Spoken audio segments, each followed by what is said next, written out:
Hey guys, so this is JRP77 from JGM Games, and in this tutorial we're going to be taking a break from Game Asset Creation 2.0 to show you how I made all these really cool turntable animations that I've been showing at the beginning of this video. I apologize for this really long tutorial, but I feel like you guys will get something out of it. If you'd like to skip through this tutorial and there's only one thing you'd like to see, there will be timestamps in the description below to go see those. So without further ado, let's jump right into the tutorial.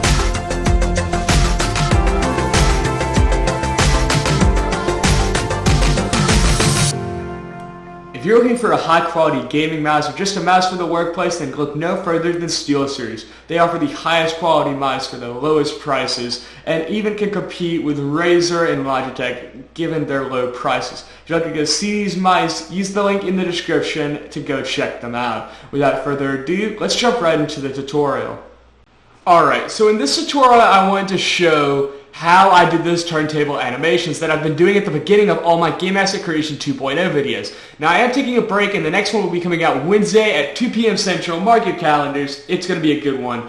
But basically all we're going to be doing in this is actually showing you how I did those turntable animations, because there's a lot more behind it than meets the eye. Yes, all you have to do is go to your animation thing and then go here, set a keyframe, go to 100, set a keyframe, go to 200, set a keyframe, etc. But I'm going to be doing this in a way that makes it look really nice. And I'm going to be showing you guys how I did this because honestly I feel like they look really nice. I'm just going to also give you a few tips on how to improve your turntable animations. So this tutorial is going to be divided up into 4 parts: setup, lighting, animation, and render. So setup is basically where we're going to be setting up the entire thing, as the name describes. Lighting is how we're going to be setting up all the colors in our scene, because if you actually look, there are some colors on there. And then animation, we're actually going to be animating the object. That's the main part of the turntable animation. And then we're going to be rendering it. So without further ado, let's go ahead and jump right into this with the setup. There will be timestamps in the description below, so if you'd like to skip to a certain part of this tutorial, feel free to go check those out. And now let's go ahead and jump into this. So for the setup, first of all, whenever I'm doing animation, I don't want to have my objects on the same layer. So like, I don't want to have this. I don't want to just have 3 objects, because if I mess up, then I just have these objects and I have to go back and redo everything, and I don't want to do that. So what you can get around this is by selecting all 3 objects and then hitting Shift D, and that duplicates them. And you want to duplicate them so that you have a backup, and you want to keep these on layer 1. That's the one that Blender normally starts out on. But you can actually move stuff to different layers. So like you can see right here, you could actually move over to this layer, and that's what we're going to be doing. I'm going to select this layer, the first layer. Make sure I have these 01s selected. You can see in the hierarchy we have blade.001. You want to make sure you have this selected. Then I'm going to hit M, move to layer 2. Now by moving it to layer 2, you'll see we have this complete blank slate, and while it may look the same, we're going to be doing all of our animation and lighting right here. Our problem is though, when we do this, is if I hit R, then Z, you'll notice that it doesn't move around the same axis. I mean, it's not going to look the same, because look, it's not moving around the center point. So what we can actually get around this is we can actually set a center point. So I'm going to hit 5, then 1 on the numpad so I can see this. And I'm going to put 1 right there at that point. So I'm going to hit Shift C to center the cursor. Then I'm going to hit Shift A, go down to empty, single arrow. You can use whatever one, there's no difference, but I prefer using single arrow because it's really nice. Then what I'm going to do is I'm going to make sure I do this in the right order. I'm going to select all the objects except for, and then I'm going to select the empty object last. This means that we're going to be parenting all these objects to this object. Then I'm going to hit Control P, object. Now when I click on this object and I rotate this on the Z, you'll see that it does perfectly on the center and we won't have any errors with the composition. So that's basically the setup. That was a really quick setup. Let's go ahead and jump into the lighting. Alright, so now that we've set up our entire mesh, let's set up the lighting. Lighting is very important because if you've ever seen a studio, like this is what separates, I don't know, your run-of-the-mill indie film that is on like a $1 budget from a $100,000 movie by Marvel. That's because they use really clever lighting tips in order to make their scene really stand out. For example, you don't want yours to be black and white. Unless you're going for like this gloomy look, you never want your render to be black and white. So we're actually going to be doing some slight coloring to kind of help the eyes a little bit. And you can see, if you look at my renders at the very beginning of this video, that they're kind of orange on one side and then they move to a blue on the right side. That's kind of to give the shadow effect. And it makes it look more smoother, and you can also see more of the object. Also with lighting, we're going to make sure that none of the object is dark. We want the object to be completely lit. We don't want any part, we don't want a bunch of shadows. We want you to be able to see every part of the object when the object is spinning around. So we're going to do some things that involve the cycles render. Now cycles render allows us to make emissive materials, which is basically like using an object to emit light. Yes, we could go and hit Shift A and add a lamp, but I feel like you have a ton more control over an object rather than a lamp, because I don't really like using lamps. So what I'm going to do is I'm going to create 4 planes. And I'm just going to make one to start off with by going to Add, Shift A, Mesh, Plane. Now I'm going to rotate this on the x-axis 90 degrees. Oh, my bad. X-axis. And I'm going to rotate this. And first we need a camera. So I'm going to hit Shift A, and I'm going to go click Camera. And it's going to be, it should be turned around. Yep, it's way turned around. So what I'm going to do is go up here. So this is 0, 0, 0. And I'm going to zoom out so I can make sure, yep, it's pointing down. So I'm going to rotate this on the x-axis 90 degrees so that it's pointing forward. I'm going to hit 0 on the numpad, and I'm going to hit GY so that I can zoom in and out. And that looks pretty good. But we don't want this plane to be in the scene, because if well, it's going to be lit. It's going to like brighten up the entire scene. So we're going to move this all the way back past this dot right here. Now if I hit 0, you'll see that it's not on camera, but it's actually going to be used as a light. I'm going to create a material for this, and I'm going to go to the surface. You have to be in cycles render to see all these options. I'm going to go to surface, and I'm going to go to emission. Now for this, we want this one to be solid white, because this is going to illuminate, this is going to be our main source of light, our focal point. And I'm going to set this to 30. Now if I hit Shift Z, you'll see that it doesn't do much, but it gives us that nice fill light. And if I zoom in on this top corner, you'll see that it has these nice soft shadows on here, which really help bring out the detail. Now we're actually going to duplicate this plane by hitting Shift D. I'm going to rotate this on the Z axis 90 degrees. Now I'm going to move this forward. Now I'm actually going to move this near the object to where it's about in the center. Then hit 0, and I'm going to move this off the camera, like so.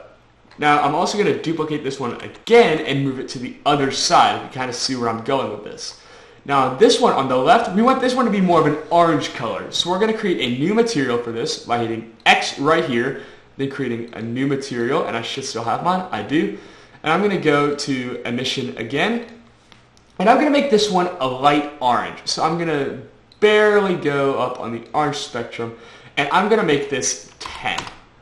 Now if I hit Shift Z, you'll see that it kind of adds this warm glow almost, and that makes it look really nice. But you will notice that this material, this over here, is still this slight white, so we need to fix that. So what I'm going to do is I'm going to click on this, click this X again, create a new material, go here to emission, and I'm going to set the strength on this one to 30.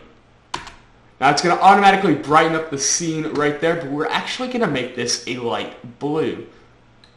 Now this helps with shadows, so we're going to make it a bit like, not that extreme, but kind of like that.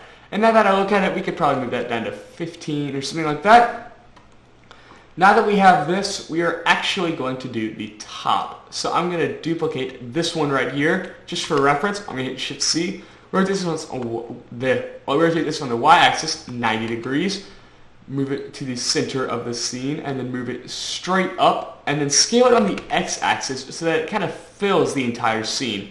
Now I'm going to click the X right here again, new material, go to emission, set this one to 5, but because it's so close to the object, we want this to be pure white. Now you can see that this one is overpowering over here.